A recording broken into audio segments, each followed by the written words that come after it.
Em 2010, a FIP, Fundação Instituto de Pesquisas Econômicas, realizou um estudo sobre o perfil socioeconômico da população em situação de rua na área central da cidade de São Paulo. O estudo entrevistou 526 indivíduos, todos dependentes químicos, e mostrou que 47% dessa população nunca esteve internada em nenhuma instituição. 26,8% já esteve em alguma espécie de casa de detenção e 25,1% frequentou centros de recuperação para dependentes químicos, conhecidas como comunidades terapêuticas. Hoje, pesquisas da Universidade Federal de Minas Gerais apontam que existem 52.226 moradores em situação de rua na cidade de São Paulo, número 1.359% maior do que há uma década. Também, levantamentos publicados em 2021 pelo Ministério dos Direitos Humanos e da Cidadania relatam que, dentre os mais de 50 milhões de moradores desabrigados, 36% foram parar nas ruas pelo consumo de álcool e drogas, ante a 30% motivados pelo desemprego e 28% por desavenças familiares. Os dados revelam que, apesar do aumento nas opções de tratamento para a dependência de drogas no Brasil, o acolhimento em comunidades terapêuticas foi o mais acessado pelos usuários de drogas em situação de rua. Com o crescimento constante do consumo na metrópole paulista, houve uma expansão considerável desses serviços no país, que estima-se ser responsável pelo tratamento de cerca de 80% dos casos de adicção. Especialistas supõem que isso vem ocorrendo principalmente devido à insuficiência na disponibilidade de serviços vinculados ao Sistema Único de Saúde, o SUS, como, por exemplo, a quantidade de leitos hospitalares e de atendimento nos Centros de Atenção Psicossocial para Álcool e Drogas, os CAPS-AD. Kátia Gomes, especialista em saúde mental e serviço social, trabalha como enfermeira conselheira em um CAPS-AD para adultos e concorda com os desafios do tratamento gratuito, porém, aponta as ressalvas da internação em casas terapêuticas. De fato, vem ocorrendo o aumento do financiamento público para instituições terapêuticas, mas este segue sendo um modelo questionado por especialistas, tanto pela falta de um tratamento técnico adequado, quanto por esse não ser pautado na reabilitação psicossocial. É pautado no isolamento, e isso acaba por favorecer a exclusão social, principalmente quando falamos de pessoas já marginalizadas. Além disso, ela conta que tais instituições apresentam um tratamento pautado na lógica proibicionista e religiosa, que tem a abstinência como único resultado almejado e aceito. Kátia diz que, ou seja, é uma ideologia moralista e que exclui a redução de danos como estratégia de cuidado aos usuários de droga. Tais características têm sido reforçadas por parte do governo, o que reforça o entendimento do uso de substâncias psicoativas pelas vertentes moralista e conservadora. Certo, mas levando em conta todas essas características das casas terapêuticas, como pessoas em situação de rua vão parar lá dentro? Geralmente, as casas terapêuticas destinadas ao acolhimento de dependentes em situação de rua são gerenciadas por organizações sem fins lucrativos, instituições religiosas ou ONGs, que buscam, em sua maioria, fornecer assistência e tratamento a essas pessoas de forma gratuita. O primeiro contato com a pessoa em situação de rua pode ser feita pelo serviço especializado em abordagem social, pelo sistema de garantia de direitos ou por meio de outros serviços da assistência social. Comunidade terapêutica tem o seu pré-requisito que a pessoa deseje voluntariamente participar de uma internação voluntária buscando abstinência. Então, o que eu quero dizer com isso? Que nem todo dependente químico quer fazer essa trajetória no seu processo de recuperação. E por isso é que ele precisa ser avaliado por uma equipe realmente competente para que ele possa, junto com esta equipe e com a família, traçar qual é o caminho que ele vai fazer. Então, essa é uma decisão que cabe a todos os envolvidos, principalmente ao dependente, que é o protagonista da história, e à família. Este espaço, ele é um espaço, por isso que eu digo, não é todo dependente que tem que ir para esse espaço, até porque é importante que tenha uma triagem, seja feita uma avaliação por profissionais qualificados, para que a gente diga, olha, é caso de comunidade terapêutica ou não é caso ainda. Para chegar ao ponto da abordagem e diálogo, muitas organizações iniciam campanhas de distribuição de alimentos, águas, roupas, cobertores e outros itens essenciais para ajudar as pessoas em situação de rua. Assim, enquanto a ação é posta em prática, essas ONGs estabelecem o primeiro contato e começam a construir relacionamentos. Em outras visitas, as instituições contam com profissionais de saúde e assistentes sociais, que oferecem atendimento básico nos espaços frequentados por dependentes em situação de rua. Da mesma forma, oferecem programas de capacitação profissional, treinamento de habilidades e assistência na busca por emprego. Essas organizações também têm equipes dedicadas a acompanhar e fornecer suporte contínuo para as pessoas em situação de rua. Isso pode incluir visitas regulares, orientações, aconselhamento, encaminhamentos adicionais, auxílio na resolução de problemas e, caso a pessoa seja considerada adequada para o programa de casa terapêutica, podem ser encaminhadas para estes locais. Uma vez que o paciente aceita o acolhimento, este é direcionado para uma comunidade parceira da ONG que o acolheu. Lá, é realizada uma avaliação inicial para entender a situação específica de cada pessoa. Isso pode incluir informações sobre histórico médico, uso de substâncias, saúde mental, necessidades básicas e apoio social. Agora, dentro da casa terapêutica, as pessoas têm acesso a uma variedade de serviços, como cuidados médicos, acompanhamento psicológico, programas de reabilitação, grupos de apoio e treinamento de habilidades sociais. Isso em um período de no mínimo 3 meses e no máximo 1 ano, no qual a abstinência de substâncias deve ser absoluta. Ao final, o objetivo desse acolhimento é proporcionar um ambiente de apoio e tratamento para que estas pessoas possam se fortalecer, desenvolver habilidades e se preparar para uma reintegração bem-sucedida na sociedade. Entretanto, quando a porta de saída se abre, será que é viável se reintegrar em uma sociedade da qual você já não fazia mais parte?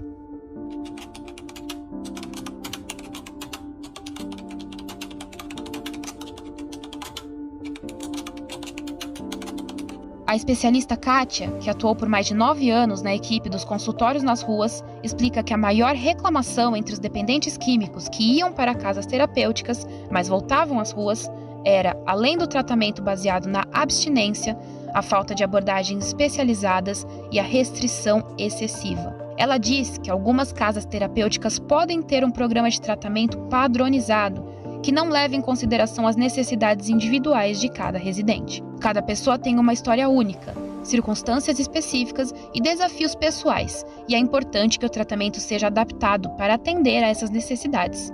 Isso fora o controle excessivo sobre os residentes, impondo regras rigorosas, horários rígidos, supervisão 24 horas, punições, encarceramento e, em algumas, a obrigatoriedade religiosa.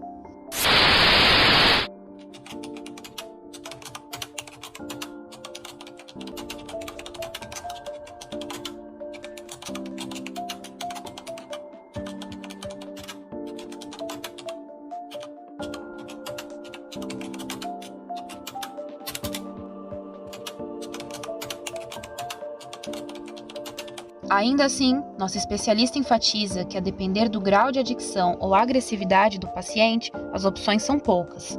E quando uma pessoa em situação de rua, em nível avançado do vício, aceita ajuda, é para lá que ela vai. Se não for o caso, a outra possibilidade é através do Sistema Único de Saúde, o SUS. Aqui, ganha destaque a ampliação dos dispositivos centrais de saúde mental para a clientela específica usuária de drogas, os CAPS-AD, assim como a criação de um novo dispositivo de atenção específica para pessoas em situação de rua, os consultórios da rua. Centros de Atenção Psicossocial Álcool e Drogas, conhecidos como CAPS-AD, fazem parte da Rede de Apoio Psicossocial do SUS, os RAPs, e oferecem um espaço ambulatorial de hospital, atendimento diário, leitos de internação e funcionamento 24 horas. Além de realizar um trabalho interdisciplinar e integral, o CAPS-AD deve oferecer cuidados aos familiares dos usuários e promover sua reinserção social. Isso utilizando recursos intersetoriais, ou seja, provendo uma rede de apoio junto a outros setores, tais como assistência social, educação e justiça. Organizações voluntárias também têm seu papel no encaminhamento de pessoas adictas em vulnerabilidade para o tratamento público. Estas viabilizam e expandem o trabalho de acolhimento daqueles que estão na rua, apresentando a possibilidade de cuidados primários e contínuos. Um grande exemplo é o Centro de Convivência Edley, uma organização da sociedade civil sem fins lucrativos que atua desde 1998 na promoção da redução de riscos e danos, tanto sociais quanto à saúde. O coletivo se movimenta a partir de projetos financiados por diversos órgãos e entidades, como a Coordenadoria de IST-AIDS do município de São Paulo, o Ministério da Saúde, a Open Society Foundation e até emendas parlamentares. Agora localizados na região do Largo do Arouche, centro de São Paulo, o Edley realiza acolhimentos em campo e em sua sede, buscando e recebendo pessoas que precisam de cuidados. Suas ações são voltadas para o desenvolvimento da cidadania e a defesa dos direitos humanos de pessoas que usam drogas, sobretudo em contextos de vulnerabilidade. Além de cuidar da saúde física e mental de pessoas com dependência química, o centro realiza atos de reinserção do indivíduo na sociedade, com projetos de formação acadêmica, parceria com espaços de moradia, assistentes sociais e oportunidades de trabalho. Sua atuação também busca influenciar a aprovação de políticas públicas interessadas na redução de danos, a fim de diminuir os impactos negativos da lei das drogas e ampliar a rede de suporte para pessoas usuárias de substâncias. Isso levando em consideração os recortes de raça, gênero e classe social. Da mesma forma, o alcance da organização vai a esferas onde o cuidado não chega, como a população LGBTQIAP+, população sobrevivente da prisão, em situação de rua, cenas de prostituição, comunidades de povos originários, além de crianças e adolescentes. E a gente trabalha em algumas frentes. Tem a frente principal, né, que é a frente que a gente chama de núcleo, que é o núcleo de práticas de redução de danos, que a gente fala o PRD. Aí tem o núcleo de comunicação, que é o núcleo que eu coordeno.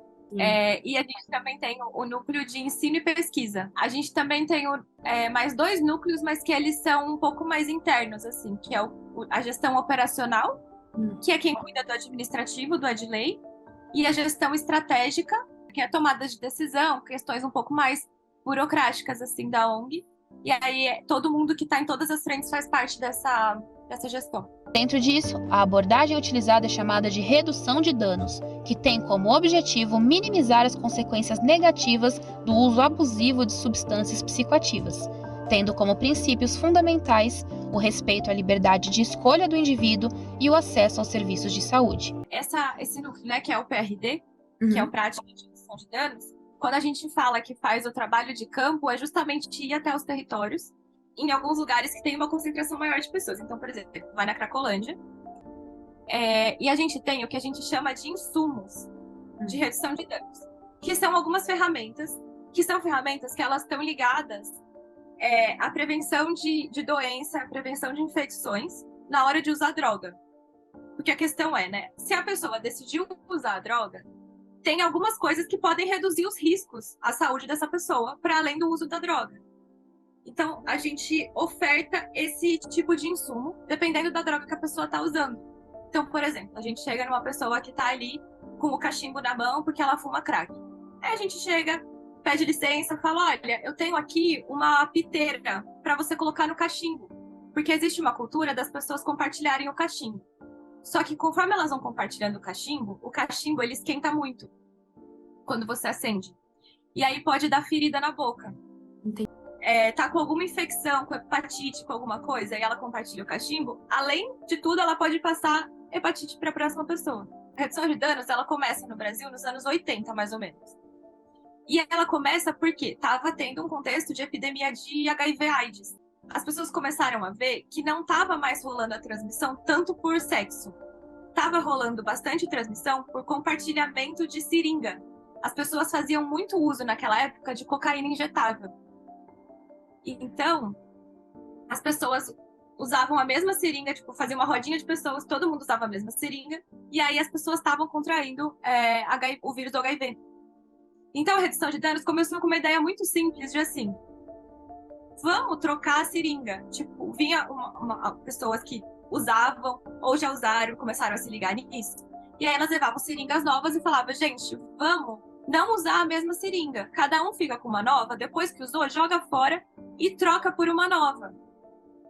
Então, a redução de danos ela começa muito ligada a isso. E aí, até hoje, assim, essa é uma estratégia muito inicial, né? Tipo, a gente está conhecendo alguém ou está num território que as pessoas estão usando, a gente fala, olha, isso que você está fazendo pode trazer uma doença para outra pessoa. Então, coloca essa piteira no cachimbo, assim você compartilha o cachimbo, mas fica com a sua própria piteira. Além dessa piteira, a gente também tem um protetor labial, que é tipo um batonzinho, que ele tem...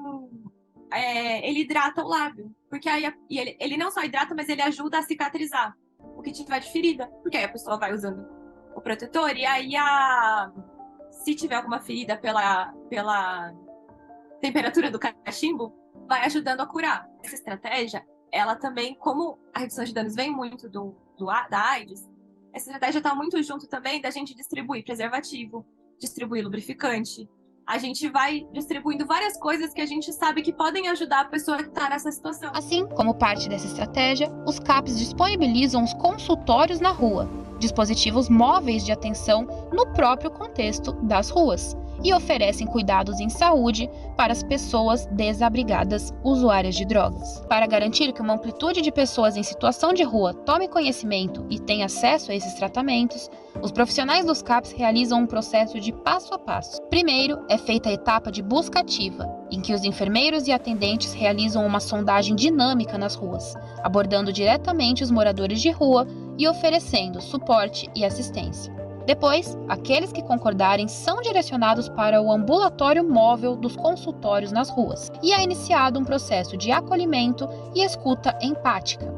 Nesse momento, os profissionais do CAPs adotam uma postura compreensiva ao se aproximar dos moradores de rua, buscando estabelecer um vínculo de confiança, mostrando interesse pelas histórias e necessidades individuais de cada um. Uma vez que a abordagem inicial é feita, os profissionais do CAPs realizam uma avaliação da situação de saúde, tanto física quanto mental e emocional do morador de rua. Assim, o acolhimento se inicia e a equipe multidisciplinar colabora para fornecer um tratamento abrangente, considerando as necessidades biopsicossociais dos moradores de rua. Então, os devidos medicamentos são aplicados, os materiais de redução de danos são entregues e o paciente é orientado a retornar para o atendimento sempre que avistar um consultório móvel. Ainda, com base na avaliação, os profissionais do CAPs introduzem a pessoa em situação de rua as possibilidades de um acompanhamento contínuo, que pode ser feito de forma individual ou em grupo no próprio CAPs. Então, a nossa ideia é conseguir construir com essa pessoa como é que ela sai dessa vulnerabilidade. Então, é isso. A gente vai com calma, vai trocando uma ideia, vai cuidando, vai falando, tipo, a pessoa, sei lá, tá com uma ferida na perna. Aí a gente fala, tudo bem, vamos primeiro cuidar dessa ferida na perna, que você vai pegar uma infecção. Aí a gente vai no OBS com ela. Aí, junto disso, já vai falando, pô, você tem documento? Vamos tirar um documento? Aí, depois disso, você quer ir num CAPs para pensar sobre o seu uso? Tá, aí a pessoa vai no CAPs e começa a frequentar um CAPs. Aí a pessoa, tipo, tá, agora eu tô melhor, eu quero, sei lá, encontrar um lugar para morar. Aí tudo bem, vamos então conversar com a assistência social, vamos ver se tem algum abrigo que você consegue ficar por mais tempo. Vamos pensar num programa de trabalho, num CAT, vamos pensar, tipo, numa bolsa de estudos, que também dá para conseguir em algum lugar, tipo, pensando em todas as partes da vida da pessoa, construindo com a pessoa mesmo, tipo, o que faz sentido agora para você? O que não faz agora? Quem conta o processo de acolhimento pelo sistema público é Edson, profissional no setor de saúde mental do SUS há 20 anos e que atua como enfermeiro no CAPS-AD de Santo André, no ABC Paulista. Edson conta que é explicado para as pessoas em situação de rua a forma como os CAPs oferecem atividades terapêuticas, como oficinas de arte, grupos de apoio, terapia ocupacional e outras formas de intervenção. O objetivo é mostrar para eles uma luz, apontar que existe um pouco de bem-estar mesmo que eles não optem pela reintegração social. E caso decidam seguir o tratamento, os centros de atenção também têm apoio da assistência social, de programas de reinserção no mercado de trabalho, abrigos e coisas do tipo. A pessoa interessada em receber atendimento pelo CAPS passa diretamente para uma entrevista com um profissional de saúde mental. Durante essa entrevista, são coletadas informações básicas sobre o histórico de saúde, condições de vida e necessidades específicas da pessoa, para tentarmos entender como ela chegou nessa situação e como vive agora. Isso direciona para o tratamento adequado, com nossos psiquiatras, que vão indicar as medicações e terapias. É o que conta Edson. Porém, mesmo com os mecanismos facilitadores, os dados da FIPE e do Ministério dos Direitos Humanos e de Cidadania ainda apontam um reduzido número de usuários em situação de rua que já acessaram o CAPS-AD. Entre esses usuários que não acessaram o acolhimento, a maioria relata 3 motivações muito claras. Elas desconhecem o serviço, não conseguem proceder devido ao excesso de burocracias e protocolos para conseguir iniciar o tratamento, ou relatam excesso de medicamentos e receio de seus efeitos colaterais, principalmente quando combinados com o uso de drogas.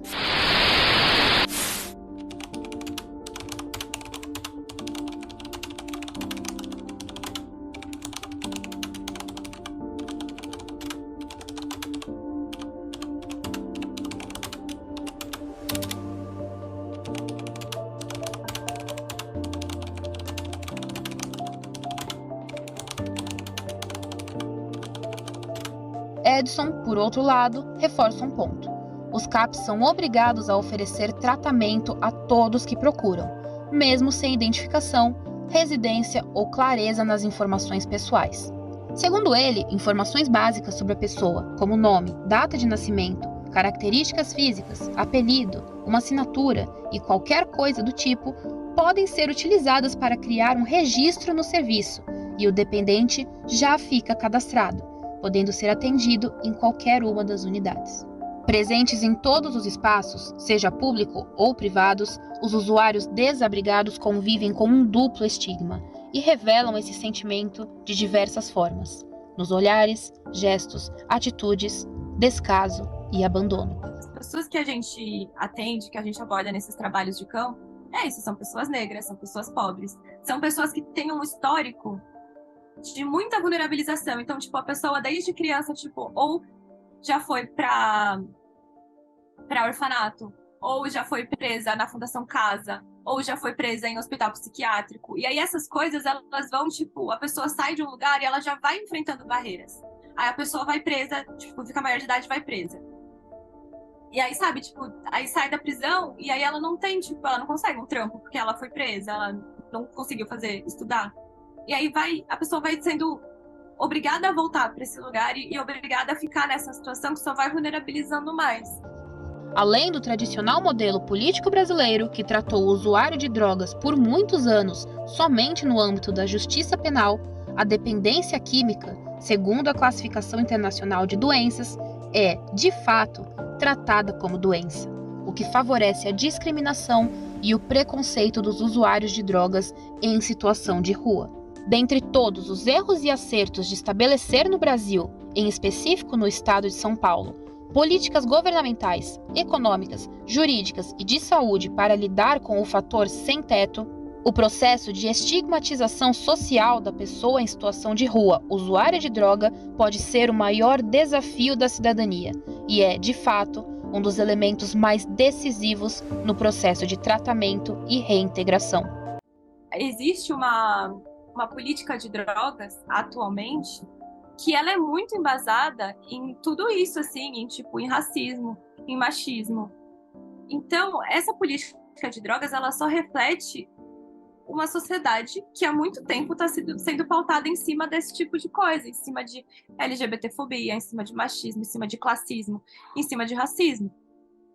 Então, acaba sendo um pouco discrepante quando a gente pensa, numa saúde que é universal, quando a gente pensa em assistência social, quando a gente pensa em vários direitos que eles são das pessoas, quando a gente tem outros setores da sociedade que estão ali o tempo todo existindo para violar esses direitos das pessoas.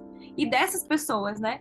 Então, enquanto, já aconteceu uma coisa de, por exemplo, o serviço de saúde do município de São Paulo distribuir cachimbo para as pessoas que estão na Cracolândia. Porque as pessoas geralmente fazem cachimbo de antena de TV, que é oca, sabe? Elas vão pegando várias coisas para fazer o cachimbo e às vezes o cachimbo faz muito mal. E aí o cachimbo de vidro, ele é uma redução de risco ali. Já aconteceu então do município decidir distribuir esse cachimbo. E enquanto eles estavam distribuindo o cachimbo, a polícia passava atrás quebrando o cachimbo. Então a gente tem setores que não conversam um com o outro. E eu acho que o padrão ouro, o que deveria ser feito, é que a ótica da redução de danos estivesse presente em todas as áreas que lidam com política de drogas. Não é só na saúde. A redução de danos não é só a saúde, não é só a gente cuidar da piteira, sabe, do protetor labial. É cuidar de todos os direitos dessa pessoa e de tudo que afasta ela de ter uma vida digna. Deve-se lembrar, antes de qualquer coisa, que este é um grupo formado por seres humanos, embora vivendo em condições subhumanas, com diversas privações. Suas trajetórias de vida revelam processos de perdas e rupturas. Perdas de vínculos familiares, de emprego, de moradia, de autoestima, da dignidade. São vítimas de violação dos direitos humanos, de intolerância por grande parte da sociedade e carregam no corpo as marcas do estigma, evidenciadas pela discriminação e preconceito que sofrem no dia a dia. A minha história, ela é um pouco diferente dos demais aqui. Eu comecei a usar droga aos 33 anos. Eu já tinha uma vida estabilizada, tinha um trabalho, tinha filhos. Tinha uma vida totalmente diferente daquela que eu imaginava que eu ia ter depois daquele dia. Essa é a verdade. Por mais que eu tivesse tentado lutar a minha vida toda para não usar droga, eu acabei usando. E eu nunca bebi bebida alcoólica. E eu gostei do uso, porque, como foi falado, né, adormeceu todas as minhas feridas, adormeceu todos os meus monstros. Eu me senti calma, eu me senti bem naquele momento. Só que aí meu pai adoeceu, meu pai ficou muito doente por conta mesmo do meu uso. Isso abalou demais ele. E eu acreditava que eu deveria morrer antes dele. Até nisso eu queria antes, porque assim, eu não sentia aquele sofrimento. E eu aumentei mais ainda, eu me desesperei naquele uso. Quando eu bati o carro e tive uma internação. Minha primeira internação. Foi numa clínica muito boa, eu nunca fui maltratada, eu fui tratada muito bem, mas eu não tinha admitido. Eu não me rendi.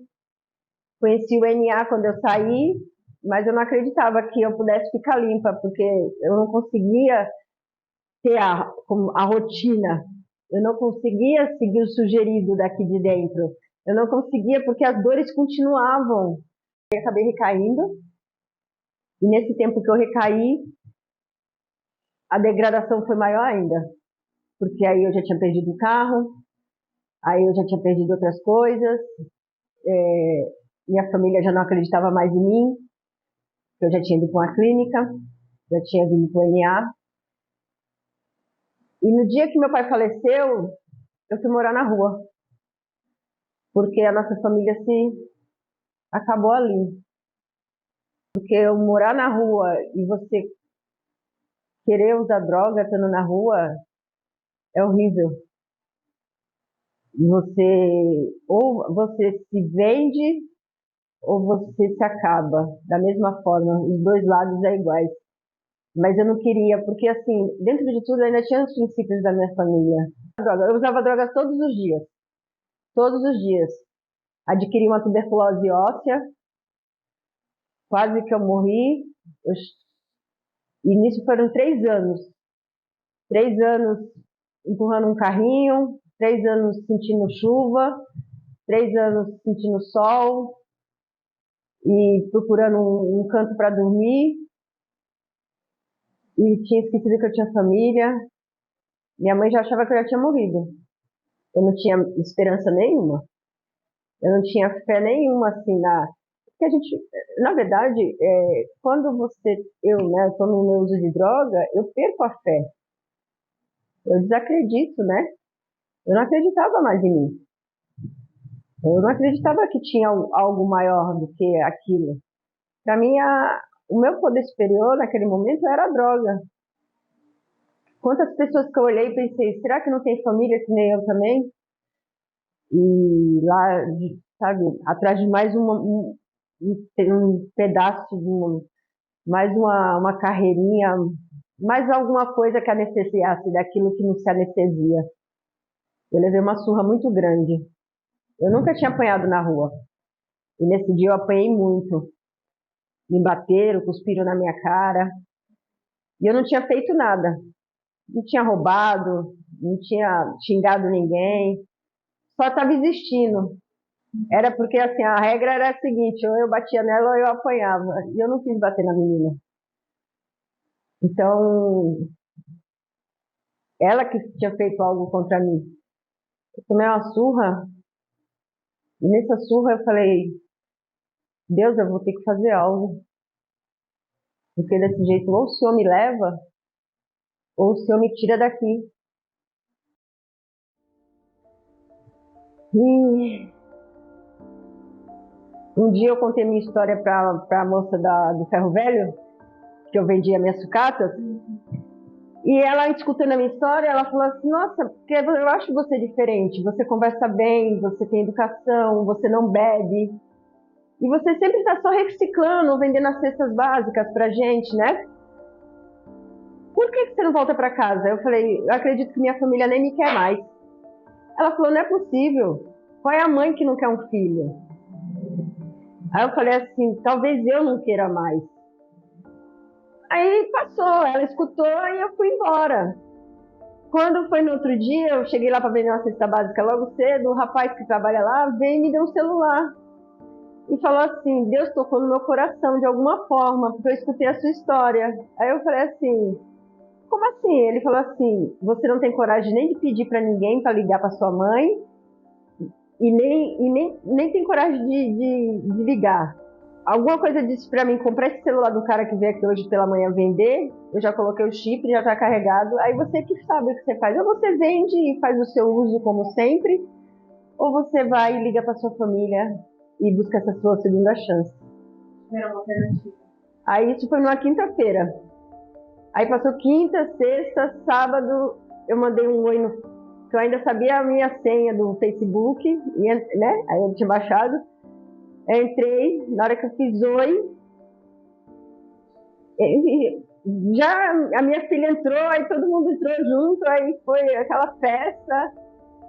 E quando eu cheguei em casa, minha mãe me abraçou e perguntou se eu queria ir para a internação ou se eu queria fazer outra coisa. Eu falei, eu vou voltar para a NA.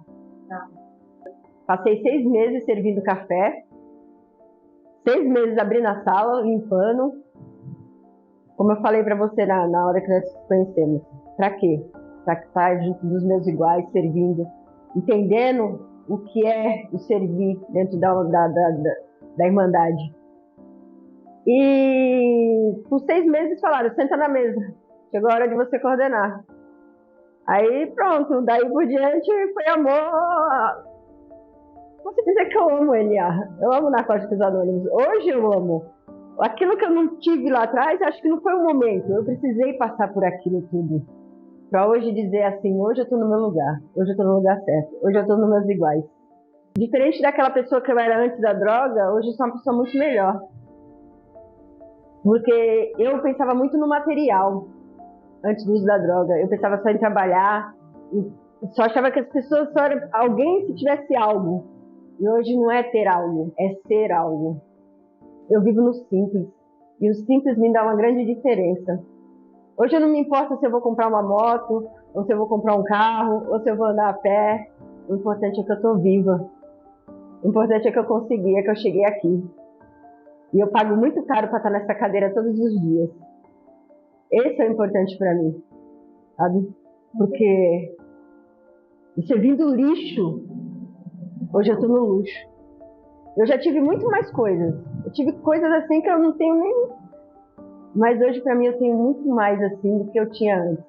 Eu tenho uma experiência de vida que eu vou carregar pro resto da minha vida. Só eu posso ter ela. Ninguém pode comprar ela. Buscar ajuda, para ter força de vontade. Admitir que perdeu para as drogas, admitir que perdeu para a rua, admitir que perdeu para o fundo do poço e tentar subir um dia de cada vez, fazer diferente. Eu acredito que quando você quer, você consegue. Porque eu posso dizer que eu consegui. Só por hoje.